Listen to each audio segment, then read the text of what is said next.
কয়েকদিন ধরেই ফেসবুকে আর ইউটিউবে পদ্ম আর শাপলার বিল দেখে দেখে যাদের মনের মধ্যে একটু ইচ্ছে করছে যে ঢাকার মধ্যে যদি এমন একটা জায়গা পাওয়া যেত বা ঢাকার আশেপাশেই যেখানে খুব সহজেই যাওয়া যায়, হ্যাঁ আপনারা এরকম একটা জায়গা পেয়ে যাবেন।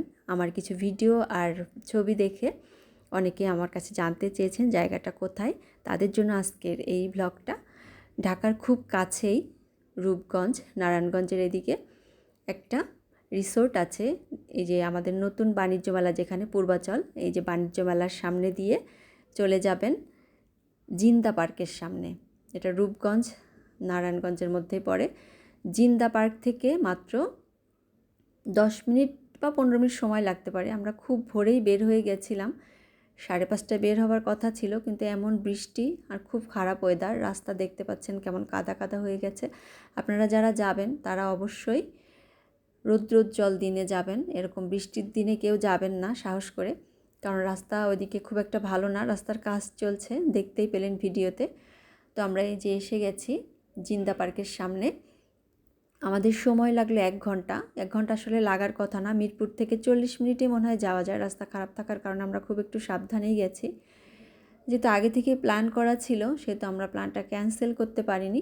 ভোরেই দেখলাম যে বৃষ্টি হচ্ছে, বৃষ্টি মাথায় করেই রওনা হলাম, যা আছে কপালে বৃষ্টিতে ভিজবো আর শাপলা পদ্ম দেখব এই ভেবেই চলে এসেছি। আমরা প্রায় কাছাকাছি কিন্তু পৌঁছে গেছি, জিন্দা পার্ক থেকে খুব একটা দূরে না। এই যে জায়গাটাতে পৌঁছেই দেখলাম এখানে যে প্রচুর শাপলা ফুল এরা এখানে বিক্রি করছে। গাড়ি থেকে নামার সাহস পাচ্ছিলাম না, কিন্তু নামতেই হবে, বাইরে প্রচুর বৃষ্টি হচ্ছিল। শাপলা ফুল আপনারা এখান থেকেই কিনে নিয়ে যাবেন, কারণ ভিতরে গেলে ওরা কিন্তু ফুল তুলতে দেয় না, বিল থেকে কোনো ফুল তুলতে পারবেন না, গেটের এখান থেকে কিনে নেবেন বা রাস্তায় ওরা বসে থাকে। এই যে দেখলেন পদ্ম শাপলা রিসোর্ট, এখানে যে একটি বাচ্চা শাপলা বেনি করা, এটা এই যে মাথার ক্রাউন হিসাবে আপনারা নিতে পারেন। শাপলা চাইলে শাপলা বা পদ্ম এক একটা তোড়া 50 টাকা করে এরা বিক্রি করছে। আর যে ব্রিজটা দেখতে পেলেন, এই ব্রিজটা ধরেই কিন্তু কিছুটা পথ হেঁটে যেতে হবে। আর দুই সাইডে এই শাপলা দেখতে পাচ্ছেন, এগুলো একটু একটু দেখে নিন, ভিতরে যে আরও অনেক পাবেন। ব্রিজটা কিন্তু একটু বড়ই, এই যে পুরো ব্রিজটা পার হয়ে তারপরে রিসোর্ট। এই রিসোর্টের মূল আকর্ষণটাই হলো ওই বিলটা। আগস্ট, সেপ্টেম্বর, অক্টোবর এই 3 মাস বিলে জল থাকে, আর তখন বোটে করে ওখানে ঘোরা যায়, বাকি সময়ে কিন্তু ঘোরা যায় না। বছরের 3 মাস এখানে বিনোদন। ওখানে যে টিকিট করে আমরা বোটে ওঠার জন্য যাচ্ছি, বোট রেডি। বৃষ্টির দিন এই জন্য কিন্তু খুব কম মানুষ ছিল।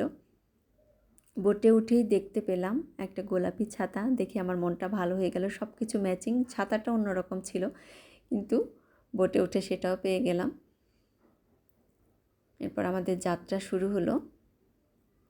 এখানে রিসোর্টে কিন্তু 50 টাকা দিয়ে আপনাকে টিকিট করে ভিতরে ঢুকতে হবে, আর এখানে বোটের জন্য 300 টাকা, প্রতি বোটে 300 টাকা। আপনারা 2 জন বা 3 জন চড়তে পারেন, তবে 2 জন চড়লেই কিন্তু ভালো, 3 জনে একটু ভারী মানুষ হলে বোট উল্টে যাওয়ার সম্ভাবনা থাকে। বোটে ওঠার আগে জুতাটা খুলে তারপরে বোটে উঠতে হয়। আর বৃষ্টির সময় গেলে বোটে কিন্তু ছাতা দেওয়াই থাকে, দেখতে পেলেন। ম্যাচিং ছাতাটা পেয়ে খুশিতে ডগমগ, একটু ভিডিও করে নিচ্ছি, বেশ ভালো লাগছে দেখতে, শাপলার সাথে একেবারে মিশে গেছি। এখানে কিন্তু দুই সাইডে দুই রকম, এখানে এই যে দেখতে পাচ্ছেন পদ্ম, পদ্মটা এক পাশে থাকে, শাপলা আরেক দিকে থাকে। আপনারা কিন্তু দেখতে কেউ ভুল করবেন না, বোট মামা যদি ভুলেও যায় আপনারা নিজে থেকে বলবেন যে আমরা পদ্ম দেখব। পদ্ম শাপলা দুটোই দেখতে পাবেন। এই যে দেখতে পাচ্ছেন পদ্ম, সাথে আমার হাজব্যান্ড, যার কথা না বললেই নয়, আমার শত শত আবদার সব ওনার কাছে, সে আমার আবদার পূরণ করতে থাকে সারাক্ষণ। এই বৃষ্টির মধ্যে আমাকে এত কষ্ট করে নিয়ে আসার জন্য তাকে অসংখ্য ধন্যবাদ। আর এই বিলটা কিন্তু অনেক অনেক সুন্দর, আমি ভিডিওতে মোটামুটি দেখিয়ে দিলাম আপনাদেরকে। আর বাকিটা আপনারা ওখানে গিয়েই দেখতে পারবেন। সেটার যে কী সৌন্দর্য আসলে ভাষায় প্রকাশ করা সম্ভব না, আপনারা সাক্ষাতে দেখে আসবেন।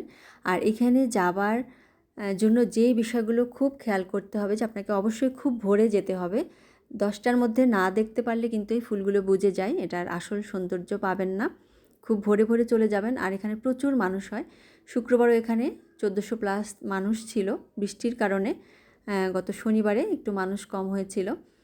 তো বোট পেতে হলে আপনাকে অবশ্যই আগে আগে সিরিয়াল দিতে হবে, খুব ভোরে বেরিয়ে যাবেন। আমরা এই যে রাস্তা ধরে এখন বের হয়ে যাচ্ছি। গাড়ি পার্কিংয়ে ছিল, গাড়ি কিন্তু পার্কিংটা এখানেই, গাড়ি ভিতরে নিতে দিবে না। এবারে ঘরে ফেরার পালা। তবে বৃষ্টির মধ্যে শাপলা বিল দেখতেও খারাপ লাগেনি, বেশ ভালোই লেগেছে। দুইটা দুই রকম সৌন্দর্য, সূর্যের মধ্যে দেখলে একরকম আর বৃষ্টির মধ্যে দেখলে অন্যরকম। যদি একটু ভিজে গেছি, ঠান্ডা লাগতে পারে, তবে সেসব মাথায় না আনলেই হয়। আরও অনেক ভিডিও রয়ে গেছে আমার মোবাইলে, আস্তে আস্তে আমি রিলস আপলোড করব আর ছবিও আপলোড করব। যারা যেতে পারবেন না তারা এখানে দেখে নেবেন। কথায় কথায় আমরা মেইন রোডে চলে এসেছি। ধন্যবাদ সবাইকে, ভালো থাকবেন সবাই।